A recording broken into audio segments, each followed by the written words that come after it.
The Rockets are apparently kicking the tires on a couple of wings. We are back in the trade market, ladies and gentlemen. Apparently they're looking for a wing to come off the bench. Couple possibilities. Kent Bazemore of the Hawks.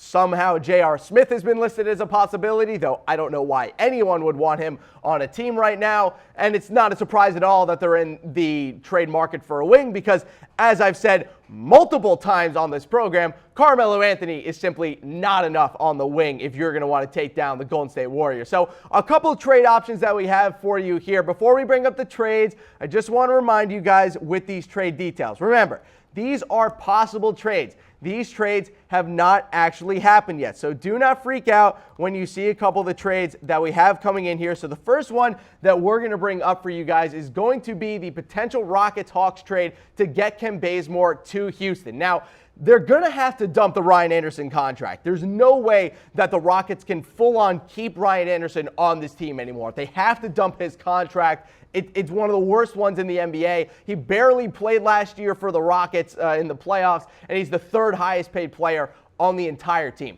They got to get rid of him. And if I'm the Hawks and I'm worried about the salary floor, I know that's one of the reasons they traded for Melo, take the Ryan Anderson contract and get a first-round pick and a 2022nd. I mean, what do the Hawks have to lose? Like, is Kent Bazemore really going to be like that big of a player for you? And we had this really cute report yesterday out of Atlanta that, oh, we want to keep Kent Bazemore as a veteran for our guys. Bazemore wants to retire as an Atlanta Hawk. I think if you brought it to Kent Bazemore, hey, would you rather stay in Atlanta or go compete for an NBA title? He's probably going to take the NBA title because who wouldn't? I mean, it'd be ridiculous if he chose staying with the Hawks over a possible trade to the Rockets. Another trade that we have is apparently Tyler Johnson of the Miami Heat has been getting shopped around a lot. The Rockets made a call to the Heat, according to ESPN's Zach Lowe, seeing if there's a potential deal as well. Same deal, Ryan Anderson plus a 2019 first and a 2020 second. I think the Heat are fine taking back a contract because Tyler Johnson's also on a pretty big deal. You get another first-round pick, and you also get a 2020 second. I know the Heat are trying to get rid of contracts, but that Tyler Johnson deal, I think, is going to end up being worse than for Ryan Anderson. He only has 2 years left on that contract. Johnson has 3, so don't be surprised if the Heat try to make a move here. We know that the Rockets need a wing because, look, I know that they have Melo. I get it. Whatever. They lost Trevor Ariza and they lost Luc Mbah a Moute. As of right now, the team that the Rockets went into last season with is far superior to the team that they are going into this season with. And they still were not able to beat the Golden State Warriors, who have just added DeMarcus Cousins. So if the Rockets want any chance, they got to make a move. I think Kent Bazemore would be a fantastic addition for them. Just like how Dennis Schroeder was a great addition for the Thunder, filled a huge need for them. I think Bazemore could do the same for the Rockets. Let's go to our next NBA rumor. We haven't heard a lot about Anthony Davis at all this offseason. The only thing we've heard about him is him responding to DeMarcus Cousins and Rajon Rondo leaving. He's now calling DeMarcus Cousins his enemy. Ooh, so spooky. But according to Chris Mannix, who, look, I love Chris Mannix, but the dude has been all over the map the past couple of weeks with these reports, between Kevin Durant and Kyrie Irving and now Anthony Davis. The dude has been all over the place, and he really hasn't seemed to have a legitimate source behind a lot of these reports, despite, again, my respect for Chris Mannix. But according to Mannix, he said all the teams in the NBA are waiting to see if Anthony Davis starts to grumble a little bit, and he has also been called the next domino to fall. So a lot of teams are just waiting to see what Anthony Davis is going to do. We know that the single second that Anthony Davis is available, the Boston Celtics and Danny Ainge are picking up that damn phone, offering every single draft pick that they have for the next 10 years, and are trying to get Anthony Davis. No one loves Anthony Davis more than Danny Ainge does, and that includes every single person on the New Orleans Pelicans. It is insane, his obsession with trying to get Anthony Davis onto the Celtics. I wonder if the Pelicans ever actually trade him if Anthony Davis doesn't say anything. Like, if Anthony Davis is just fine being in New Orleans and maybe not being, a title contender every single year, maybe they just keep him for his career and they just enjoy being a middling NBA franchise. I don't think Anthony Davis is that kind of guy. He seems to have a real competitive streak to him, and I think he wants to compete for a title. But as of right now, the Pelicans don't really have a chance of competing for a title this year or next year. So we might start getting some grumbles. I made a prediction before, and I'll make it again.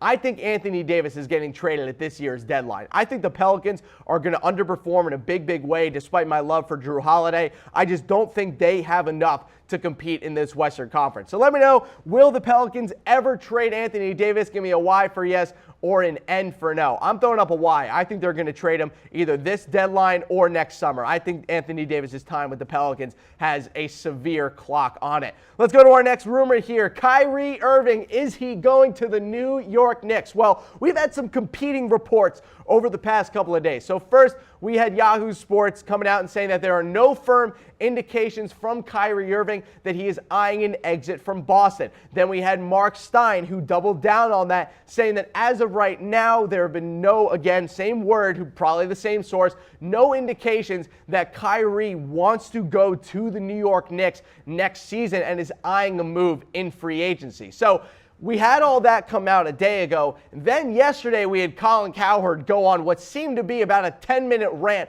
on why it would make sense for Kyrie Irving to go to the New York Knicks. And look, I fully expect the Knicks to pursue Kyrie Irving. That makes all the sense in the world. Why wouldn't they? He's from the New Jersey area. They have a position of need. He'd be a great fit in New York. But why aren't we just waiting to see what happens with Kyrie? Like, at this point, he's made it very clear that we will not know what he wants to do until we get there. And he is fully focused on this upcoming season. So until Kyrie says anything, he's just going to play out this season and entertain a contract extension from the Celtics.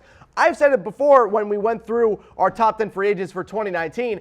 I think Kyrie is going to take a 2 to 3 year max deal with the Celtics, not go the full 4 or 5 and just stay there for a couple of years, then jump away. But there's just not really a ton of sense in Kyrie Irving only going to the Celtics for a season and a half and then the next year leaving one of the best teams in all of basketball to go play for the Knicks. Like, it doesn't make a ton of sense if he can make more money in Boston. And also needs to be noted, the Nets are also expected to go after Kyrie Irving. So I don't think he's going to end up going to the Knicks, but as of right now, we don't know anything that Kyrie Irving wants to do. He's a weird, kind of funky, eccentric guy. We are never going to know what Kyrie is going to do until we actually get there. So I would keep the Kyrie to the Knicks rumors, just, keep in the back of your mind, but as of right now, just accept that we're not going to know what this dude wants to do. All right, let's go to our next rumor. This is one of the stupidest stories that we've talked about this offseason. So this whole Tristan Thompson, Draymond Green, ESPYs after party fight. So first it was that Tristan Thompson punched Draymond Green in the face. Now we're learning that he didn't even punch him. It was a quote-unquote face smush. He face smushed Draymond Green, which honestly sounds like to me that both of them went face to face. They're all going, hold me back, hold me back. There wasn't actually a fight here, and then maybe Tristan Thompson reached out and accidentally touched Draymond Green's face. But this fight is so stupid. Tristan Thompson, we have already come to the conclusion, he is weak. He is so weak. Tristan Thompson is so unbelievably weak, whether it was the thoughterage that he had while cheating on Khloe Kardashian, whether it was the stupid little tiff that they got into in the NBA Finals while the Cavs were getting swept. I don't know what Tristan Thompson has been thinking over the past couple of years. Does he really think that he's as tough as Draymond Green? Like, I know that Draymond gets on a lot of people's nerves, but I would want Draymond Green on my team any day. That dude would straight up punch anyone in the face or at least kick anyone in the balls that he deems necessary. Tristan Thompson's not going to do anything. I'm not afraid of Tristan Thompson. Draymond Green, though, very afraid of. I would absolutely take Draymond Green in a fight versus Tristan Thompson. Tristan Thompson will be put in the ground in a real fight against Draymond Green. So this whole fight was a load of baloney. What ended up happening is that we had Tristan Thompson and Draymond Green getting in each other's faces. Kevin Durant and LeBron James got involved, so it became a bigger deal than it actually had to be. No big deal at all. Tristan Thompson's a baby, and Draymond Green's a real tough guy here. I can't wait for this rivalry to be. Well, actually, I don't even have to wait anymore. The Warriors-Cavs rivalry is over. So Tristan Thompson, you no longer matter except for your wife. Sorry, not sorry at all.